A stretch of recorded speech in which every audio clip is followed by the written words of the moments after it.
and You're out other of time. foreign powers. Well, I think I should Mr. respond Trump. because it's so ridiculous. Look, now she's blaming, she got caught in a total lie. Her papers went out to all her friends at the banks, Goldman Sachs and everybody else, and she said things, WikiLeaks, that just came out, and she lied. Now she's blaming the lie on the late, great Abraham Lincoln. That's one that I haven't. Okay, Honest Abe never lied. That's the good thing. That's the big difference between Abraham Lincoln and you. That's a big, big difference. We're talking about some difference. But as far as other elements of what she was saying, I don't know, Putin. I think it would be great if we got along with Russia because we could fight ISIS together, as an example. But I don't know, Putin. But I notice anytime anything wrong happens, they like to say, the Russians, she doesn't know if it's the Russians doing the hacking.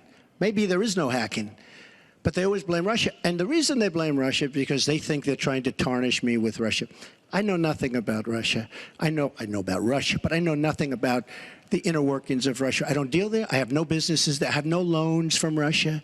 I have a very, very great balance sheet, so great that when I did the old post office on Pennsylvania Avenue, the United States government, because of my balance sheet, which they actually know very well, chose me to do the old post office between the White House and Congress, chose me to do the old post office. One of the primary things, in fact, perhaps the primary thing, was balance sheet.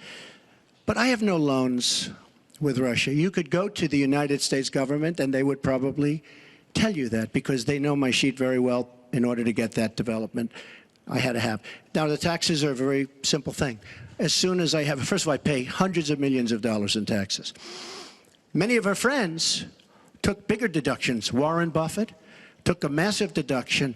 Soros, who's a friend of hers, took a massive deduction. Many of the people that are giving her all this money that she can do many more commercials than me, took massive deductions. I pay hundreds of millions of dollars in taxes. But as soon as my routine audit's finished, I'll release my returns. I'll be very proud to. Thank you, Mr. Trump. We've got